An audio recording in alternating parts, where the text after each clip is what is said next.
I think for China, as you've just said, John, Russia's kind of like their attack dog. They go out there and they kind of bite at everybody and they savage everything. And then China sees how everyone reacts. And from there, what do they need to do? At the most basic level, China and Russia view each other as their most important strategic partners in countering pressure from the United States and its allies. They're brought together by a shared perception that the world is too heavily shaped by American power, and they want to push back against that. They want greater freedom of action and a larger voice in regional and global affairs.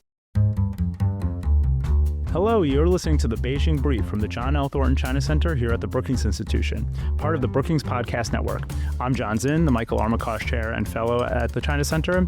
The Beijing Brief is a bi-weekly podcast focused on unpacking the forces shaping U.S.-China relations and China's political, economic, and technological ambitions.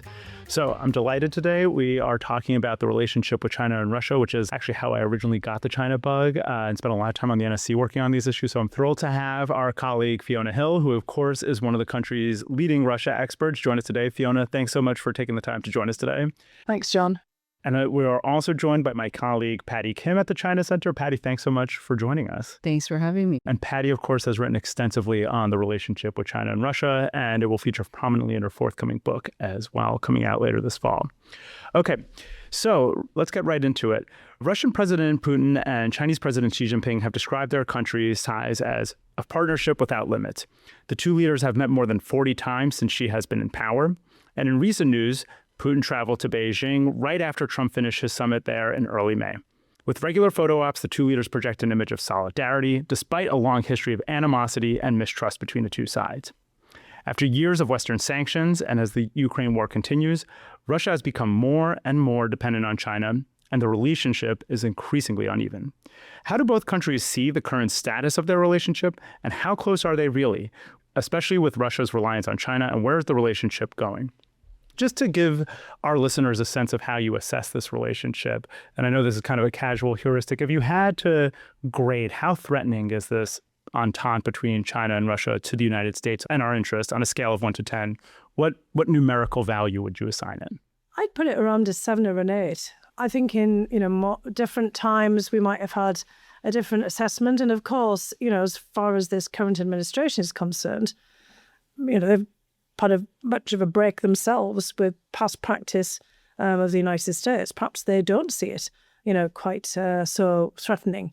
But I put that in the context of having looked at this relationship for a very long time, and it actually moving in a direction that I would not have previously anticipated.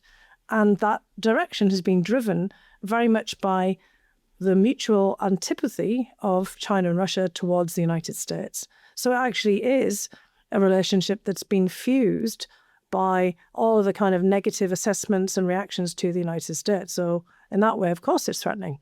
So even if, and I don't want to put words in your mouth, Fiona, so even if the perception currently in Washington or in the administration is that it's not that threatening, you objectively think that the reality is that this is a real challenge for us. Yeah, because in the case of China and Russia, they're definitely out to counter us. They may not be always out to get us, as the idea always goes, but they're definitely out to counter us and to try to check the United States on as many fronts as they can.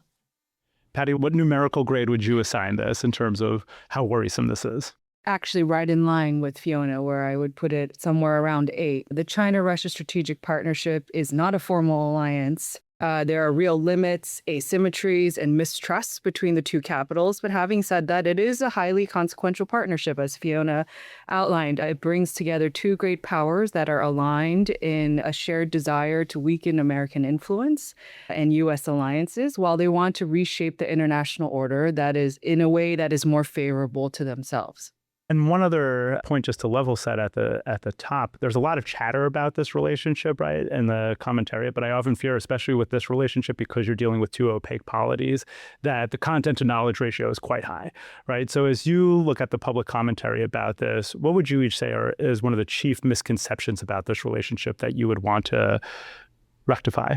Well, look, I know from my own experience that you have to be extraordinarily careful for all the reasons that you say, that it's not always clear what is driving and motivating any relationship, frankly.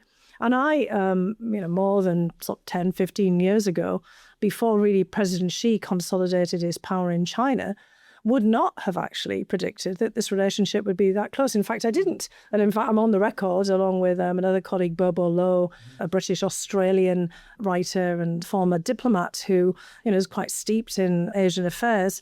We wrote an article basically saying that we thought that the contradictions that you played out at the very beginning, Jon, would be more of an obstacle to the closeness of the relationship that we see today, because we had not bet on all of these external circumstances. We didn't think that the United States itself would mishandle these relationships to such an extent, and I think the US has done quite a bit of mishandling, that it would push China and Russia together. And also it's the emergence of President Xi, the consolidation of his power and his move to make the Chinese presidency look much more like a Russian presidency or an American presidency rather than being someone rooted in the Communist Party, the Politburo. He's moved China and Chinese leadership in a different direction. So he and Putin look more alike structurally than they would have done before. Yeah, that's a great point. And as a former intelligence analyst, I appreciate your analytic humility and candor about, where we get it wrong, right? Totally know why we got it wrong as well, because I played that back over time, thought, well, we didn't see this, we made that assumption, we looked at a certain kind of trend, we didn't factor in the fact things could change. And also, we all have to know that there's lots of things that we don't know about the various dynamics. Yeah. Patty, what about you? So I think the biggest misconception is that Beijing and Moscow are either inseparable partners or they are inevitable rivals that are on the brink of a split. I think the reality is that this partnership is stronger than it ever has been in decades, certainly since the post-Cold War period.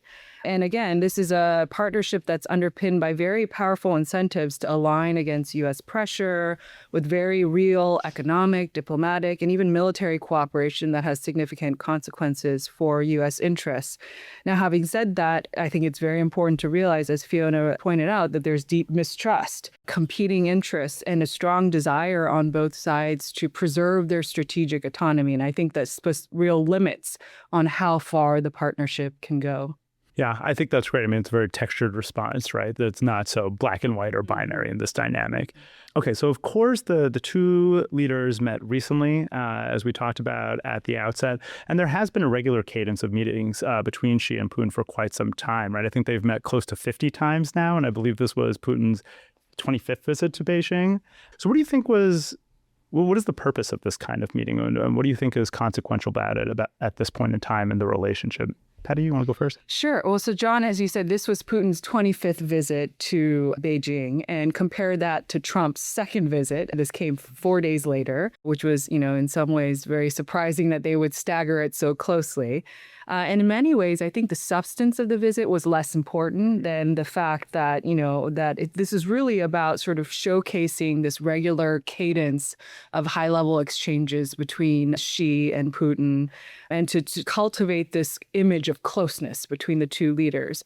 And I think the optics really matter. So Putin received the same kind of treatment that Trump received, with the cheering school children and the honor guard. And again, this was just 4 days after Trump's visit to Beijing. And the two leaders used the summit to reaffirm very familiar themes, like their joint opposition to what they call U.S. hegemony, their belief that there should be a more multipolar international order, a greater voice for the global South, of course, for China and Russia on top of that, and continued coordination on major international issues. So again, none of this was really new or striking, but that's besides the point. It was really to show the continuity in the relationship. Yeah, it's kind of a classic bit of Chinese statecraft, right? The meeting is the objective, right? Fiona, what were your main takeaways from watching this most recent summit?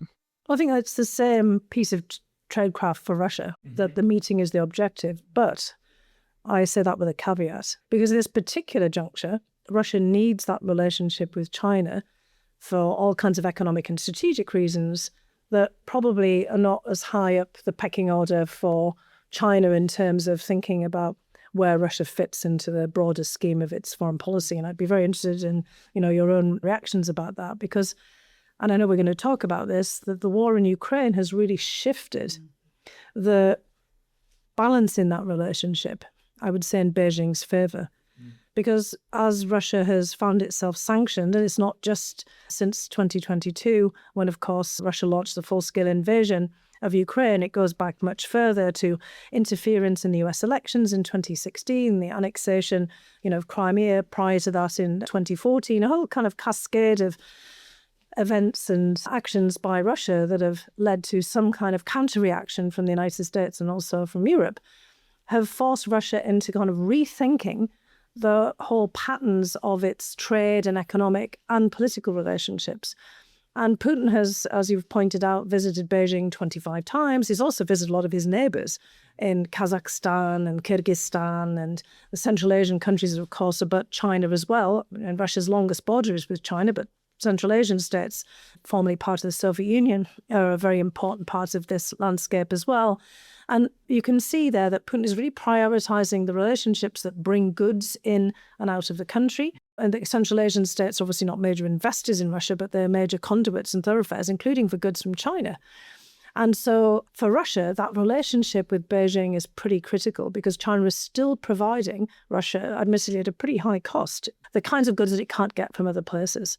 The Gulf has been another important entrepot for Russia, Turkey, the Caucasus states, places like Armenia, for example. But China has really dominated now, and it's become the most probably important of Russia's trading partners where it wasn't before.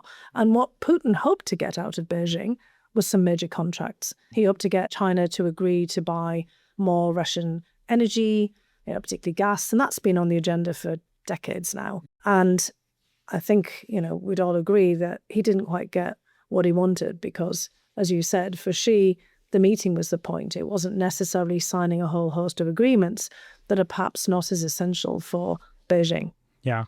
And I think that's a great segue to my next question, too, which was what is driving this relationship, right, beyond this particular moment. I think, Fiona, that's a great lay down for our listeners. Patty, do you want to intervene and share, how this looks from Beijing's perspective, what's driving the closeness in the relationship? Because it's really striking listening to it that there's this cascade of decisions from Moscow in particular that feeds the cycle of reaction and counter-reaction that leads them to rely more on Beijing. But what is driving it in your assessment from Beijing's side? I mean, I think it's a combination of factors, right? But shared strategic interests are the most important. At the most basic level, China and Russia view each other as their most important strategic partners in countering pressure from the United States and its allies. They're brought together by a shared perception that the world is too heavily shaped by American power, and they want to push back against that. They want greater freedom of action and a larger voice in regional and global affairs.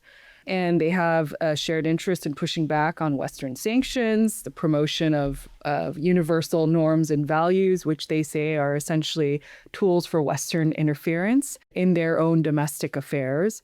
And so there's definitely an ideological component to this relationship. I think trade and economics are significant, but they're best seen as strengthening and sustaining the partnership rather than serving as its primary foundation. And China, as Fiona mentioned, has become a crucial economic lifeline for Russia, especially since the invasion of Ukraine. It's a major market for Russian energy exports, a key source of technology, of manufactured goods, dual-use goods. And Russia provides China with raw materials, with energy, and certain military and strategic technologies. So there's definitely, there's shared interest there. Having said that, I think it's important to point out that the two countries do not have identical goals. Russia is generally more willing to use military force and accept risk in pursuit of revisionist objectives, whereas China, I think traditionally or today, is certainly more cautious because it's more integrated into the global economy. It has much more to lose from prolonged instability, and therefore there's a different outlook, a strategic outlook between the two countries that we do need to recognize. That's interesting. I'm struck in listening to both of your answers how much this seems to rest on material and structural factors kind of driving the two countries together. But of course, a lot has been made about the so-called bromance between Xi and Putin. So, kidding aside, I mean, objectively, how do you assess how important the idiosyncrasies of these two leaders who are almost exactly the same age? There are some interesting similarities in their backgrounds. How important do you think that is? I mean, are we kind of landing somewhere where, if Xi and Putin didn't exist, they would have to be invented in some ways? Or is this more driven just by their own personalities and dispositions? I think it does have a lot to do with that personal interaction. Now China has become more of a personalized system as well. As I said in the past, I don't think that relationship had quite the foundation because Russia had got rid of the Communist Party, it had got rid of the Politburo, it had got rid of any kind of institutional structures outside of the presidency. And although China obviously has not moved completely in the direction yet of a totally personalized power, it certainly has a lot of the attributes. And that nature of what the Russians call the vertical of power, both Putin and Xi are right at the top of it. Now, we know that our own President Trump would like to be, part of that vertical as well on the pinnacle with them. But, it's a much more complex relationship for all kinds of different reasons. And I do think that Xi and Putin share something of a similar outlook. Age really does matter. Of course, you can tell me more from Chinese culture about the way people will pass that, but also from Putin. He's much more comfortable with his own age cohort because they have a shared worldview from the same, what was then, communist system. And he's familiar with China from that context. And in that context, of course, in China, there was a lot of translation of Russian culture. And it's well known that President Xi is very fond of Russian culture. Well, so is Putin. He's not, however, known for his delving into the history and culture of other countries, but at least on a superficial level, Putin finds China extremely interesting. And as somebody who's very much motivated by understanding the kind of history, you can be sure that Putin has probably done his own deep dive into understanding the long thread of relations between Beijing and Moscow, going back to the Tsarist eras as well. And I think that also means that they have a kind of shared understanding of where this relationship has been and where it could go again if they're not careful. And for Putin, he's almost said that it's almost a necessity. It's essential that Russia and China don't exacerbate those stresses that are already there, the historical stresses, the seizure of territory that Russia basically perpetrated from China in the 1860s, along with every other European empire and colonial power. Putin's well aware that Chinese nationalists are still looking at that territory. And as somebody who likes to retake territory of the Russian Empire, he understands all of that. And so he is being, very careful in the way that he manages that relationship, but he's definitely approaching it all from the top down. I don't think we really see in Russia at large a lot of ballast, for this relationship. Outside of the economic sectors, you're not seeing a mass transfer of Russian elites to go to study. You see some, but not to the scale that, people would, see in other settings. There's still a kind of preference for Russian elites, to go to Europe if they can or out to the Gulf. They're not all setting up shop in Shanghai or places like that, although, some are. But I think it's really that relationship and the fact that the two leaders see the world in very similar ways. Yeah. And I'm always very bemused when I see some of these readouts from past years where it talks about Xi burning the midnight oil when he's a sent-out youth, reading Pushkin, right, and other great Russian authors. Patty, what's your assessment when you look at this from Xi's perspective? How important is the Xi factor in all this? Well, Xi has certainly said literally that Putin is his best and most intimate friend. And I think the two leaders certainly want the world to believe that they are best friends. So by, I think, standards of international politics, this is clearly a close personal relationship, and it matters, as Fiona laid out.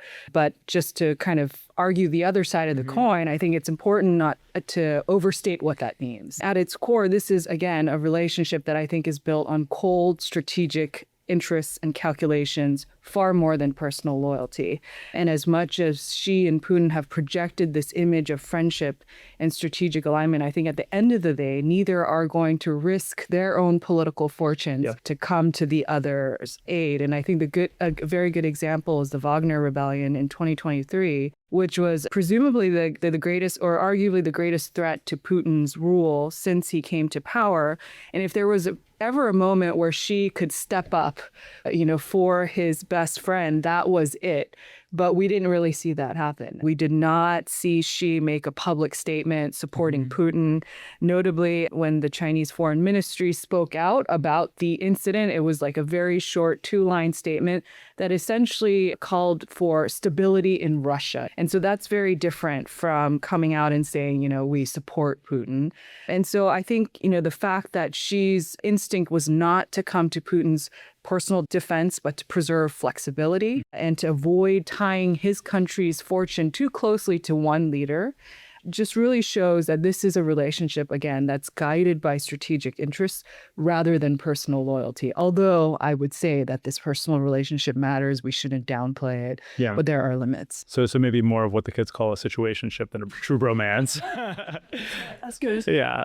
I mean, I think that's really interesting because, I think there's a tendency sometimes for people to say, well, this is just about their aligned interest, right? And there's not real amity there. But from my perspective, as somebody who's looked at Xi in particular for a long time and having read some of your work, Fiona, about Putin, in some ways, that's a more durable basis for guys like this, I think, that they just have shared interests than if they really like each other and get along with each other. And I'm always mindful of this as somebody who looks at Chinese elite politics, right? Like, there's plenty of people that Xi likes or had relationships with, and he kind of throws them overboard when their interests no longer converge, right? And they become an inconvenience. And we got a big dose of that earlier this year, right? So I feel like as long as there is that strategic dynamic pushing them together, in some ways, that's more compelling to guys with this kind of psychology. We've touched a number of times in this conversation on the differences that bedevil this relationship and some of the divergences. And Patty, I know we've talked a lot in the past, you and I, about, the debate that seems to be ongoing in China about the relationship between the two sides. So could you talk a little bit about, what you've seen of that debate from the Chinese side and what you see as kind of the key points of friction between Russia and China from China's perspective? So there is indeed a debate among Chinese scholars and policy analysts about whether Russia is a strategic asset or a burden to Beijing. The partnership has damaged in many ways China's image in Europe, around the world. It's helped foster coordination between NATO and America's Asian allies. It's increased attention on the Taiwan Strait and sort of, Taiwan being the potential next Ukraine. And so in many ways, there have been costs. But I think what matters is how Xi and the senior leadership view the relationship. And I think the evidence is very clear that they see Russia, they see Putin as a very important strategic partner. They're not going to alienate them. Now, this raises the question, why aren't they closer, or why aren't they even more aligned in that case? And I think China and Russia are not allies today because neither side wants to be official allies. I think they both see sort of a formal alliance as reducing their strategic flexibility that both governments value, and this could create obligations that neither side wants to assume. And I think part of this is historical. So the Sino-Soviet alliance of the 1950s was in many ways, I think, an exception rather than the norm. For much of the 20th century, or even hundreds of years, if you go back, the Sino-Russian relationship was characterized a lot more by rivalry and suspicion and mistrust. And since the founding, the CCP has always been mistrustful of Moscow and wary of Russian influence and interference and subversion in what China considers its frontier regions, like in Manchuria and in Xinjiang, as well as in adjacent areas like the Korean Peninsula and Indochina. In fact, if you think about the last actual major war that the PLA was involved in, which is Vietnam in 1979, this was driven in large part by Beijing's determination to push back what it saw as Soviet-backed Vietnamese expansionism along its traditional sphere of influence. And so there's a lot of history there. Today, the balance of power has shifted decisively in China's favor. And there's a lot of uneasiness, as Fiona talked about in Moscow, about China's growing influence compared to Russia and China's influence in Central Asia and the Russian Far East. In fact, there have been reports about Russian intelligence talking about China as the enemy. And so that is a far cry from sort of best friends, strategic partners. And again, this is based on concerns about Chinese espionage, as well as Chinese potential to encroach upon Russian frontier areas. And so there's a lot of differences there. And finally, what I would say is that while China wants to reshape the international system to its favor, I don't think it wants to blow up the current order. It is the world's second largest economy. It is the largest trading state. And so again, I think think Beijing has a real stake in global stability because that's what's going to advance its interests, whereas Moscow is much more willing to engage in sort of risks and violent revisionism. And so there's a big difference there. So these are two countries that are close strategic partners, but they don't trust each other enough or need each other enough to become formal allies. That's great. That's really helpful. And on your last point about, how prone to violence Moscow can be, I've always wondered if this maybe makes Russia a useful foil in some ways for China. Like it's not quite good cop, bad cop. Maybe it's bad cop, worse cop, right? For the international system. But Fiona, how does this look from Moscow's perspective, right? What are the key points of friction, and how attuned are they or sensitive are they about this growing power imbalance and their increasing dependency on China? I think they're definitely attuned to it, which is why Putin is spending so much time trying to cultivate and manage, I would say, Xi, and through Xi, China, because Russia is very nervous for all of the reasons that Patty's just laid out there. I mean, I think for China, as you've just said, John, Russia's kind of like their attack dog. They go out there and they kind of bite at everybody and they savage everything. And then China sees how everyone reacts. And, from there, what do they need to do? And I think as Paddy's already laid out, I mean, China's not particularly thrilled, as you are all saying, with what Russia's done in Ukraine and elsewhere, because they have damaged China's relationships with Europe.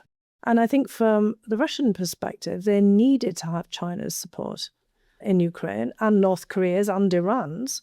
And they weren't necessarily thinking that they were creating a whole new global landscape. They were wanting to pull everything down in any case. As Patty is saying, Russia's the kind of person who wants to come into a club to burn the clubhouse down because they don't get a veto, or they don't get to kind of set the rules. And so, it's basically then, okay, then we're just going to change everything. It's a very, reductionist, rather destructive kind of approach to things, at least under Putin. That wasn't, necessarily how, things were before. And it was all through the prism of how Russia saw the relationship with the United States. And I think that's the same thing for China. What Russia wasn't banking on when it's courting China was the United States that kind of goes off piste, completely off kilter, off direction that they would never intend. I mean, it's no good being the attack dog if there's a whole pack of other dogs, running out there, tearing around. And that's how the United States has started to be viewed, I think, from the perspective of Russia and elsewhere, that all the uncertainty and unpredictability now in the system is emanating from the United States. And when you're Russia and you've basically, as Vladimir Putin, you've cultivated this image of recklessness and of the person who throws all caution to the wind. And really, it's not just the kind of madman theory, it's the ruthless man theory, who could absolutely do anything, which of course he has. I mean, presiding over the mass slaughter of many of his own citizens, not just of Ukrainians and others.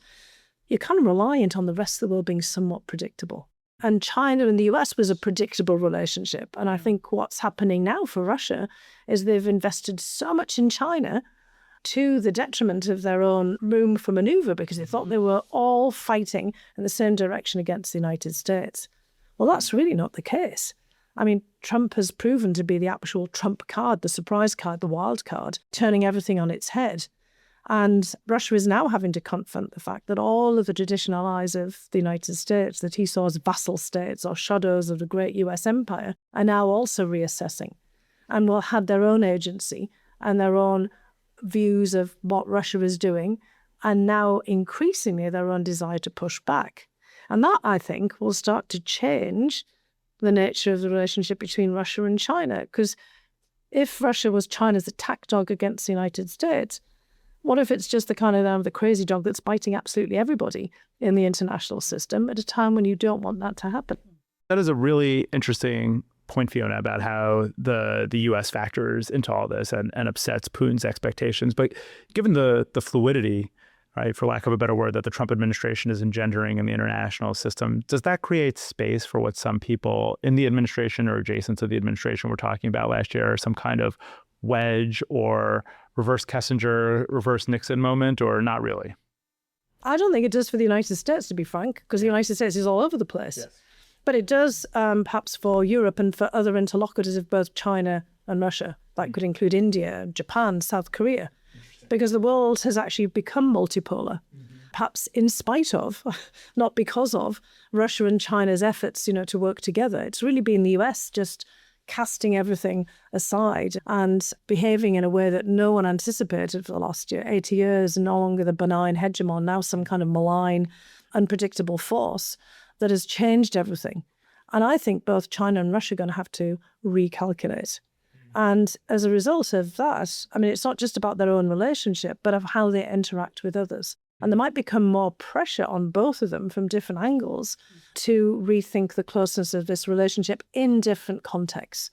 So I think, we want to inspect that to say that this relationship was very much forged by their own views and assessments of the United States and the behavior of the United States. But when the United States shifts, if that was the fulcrum, the pivot for their relationship, they're going to find themselves in a very different place from where they were before.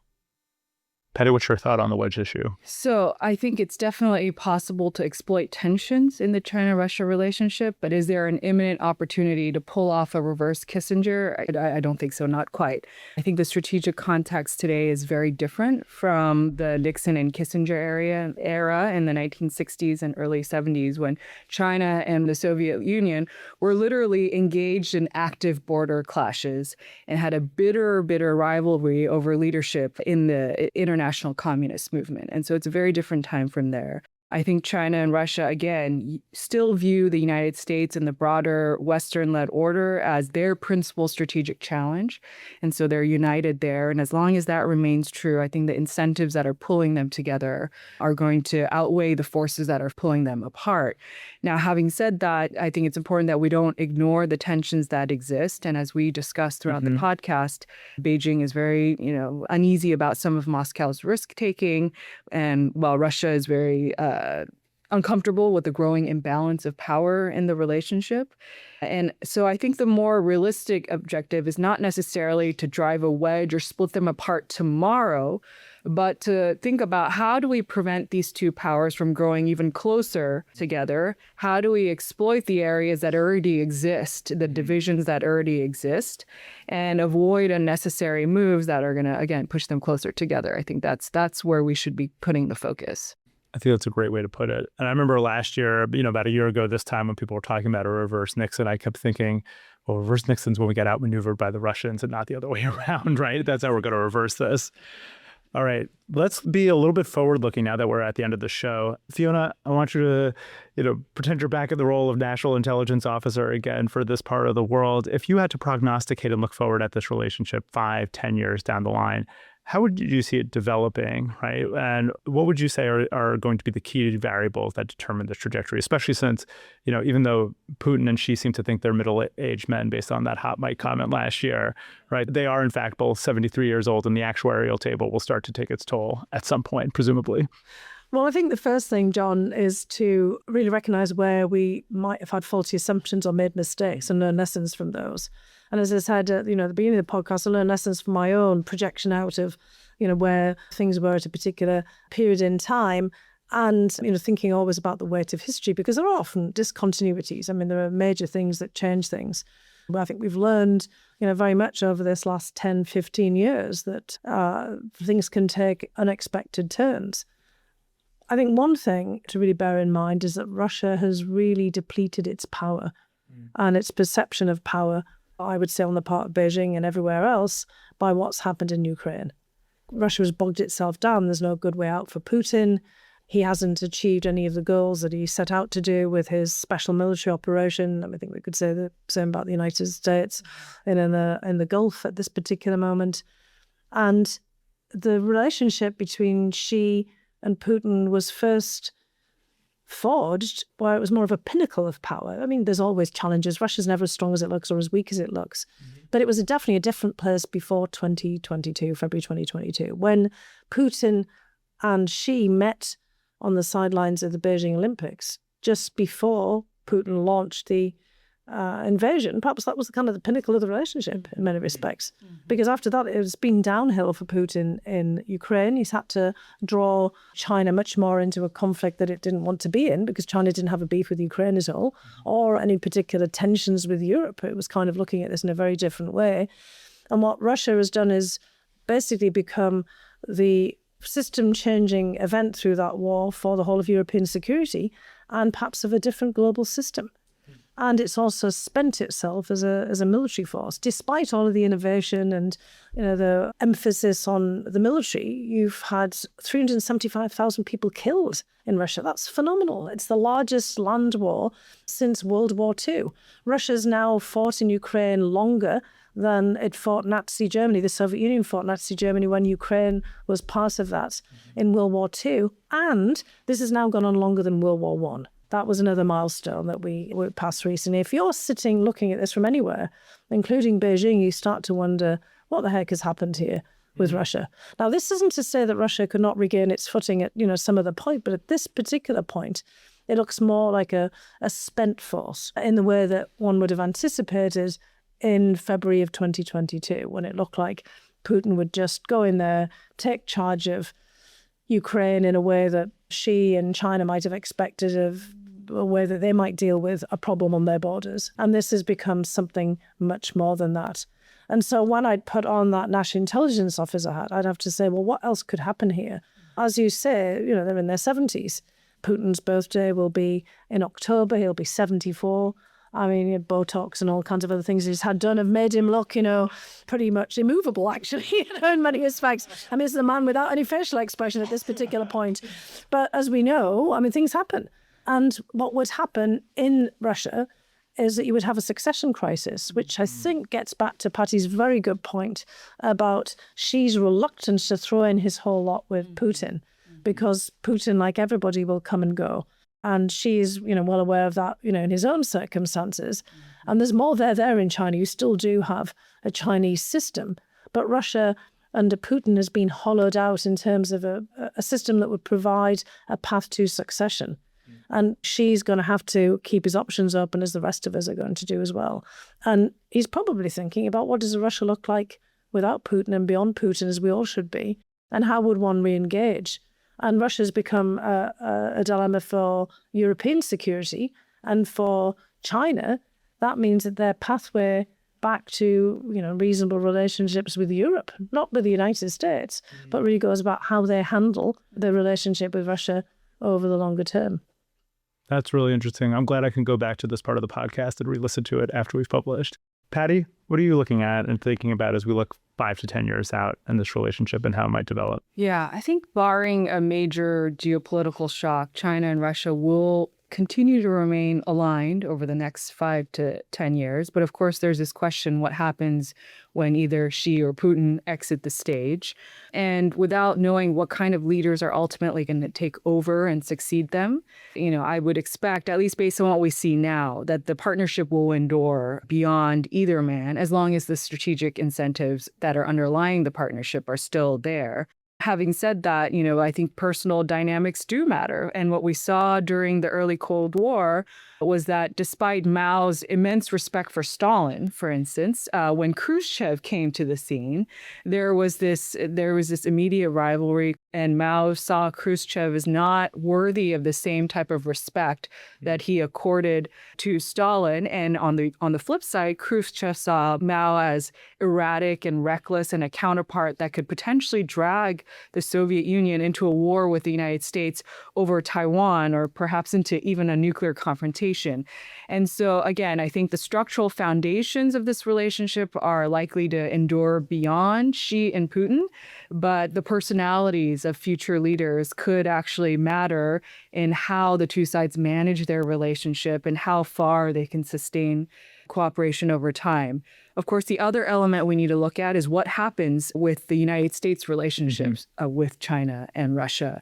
There could be a significant rapprochement between Washington and Moscow, or between Washington and Beijing, that could alter the strategic calculus in those two capitals and revive longstanding anxieties about the other pursuing accommodation with the United States behind its back. And historically, it was these kinds of fears that drove the Sino-Soviet split. And so I don't see this resurfacing anytime in the immediate future. I don't think the Trump administration is likely to engineer this kind of outcome in the next 2 to 3 years before it exits the scene.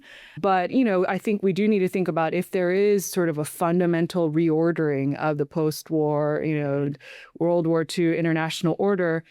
What is this going to mean for the China-Russia relationship? It's certainly going to expose, I think, more of the conflicts that are there, the underlying tensions that we talked about. And so this could lead to a change, but I don't think we're anywhere close to that point yet, despite the disruptions that we've seen. Yeah, that's really interesting. And your comments, Patty, too, make me think of just, how important accidents are in shaping history, right? The contingent factor. Like, it seems like it would make a big difference, given that analog with the Khrushchev and Mao dynamic after Stalin's death. It might matter a lot who ends up passing away or leaving the scene first, right?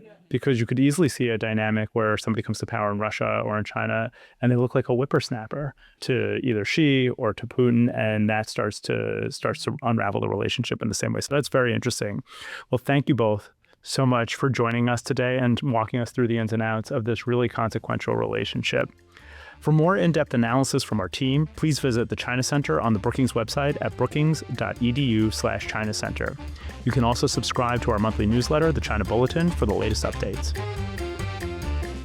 On behalf of the team at the John L. Thornton China Center, thank you for listening to the Beijing Brief.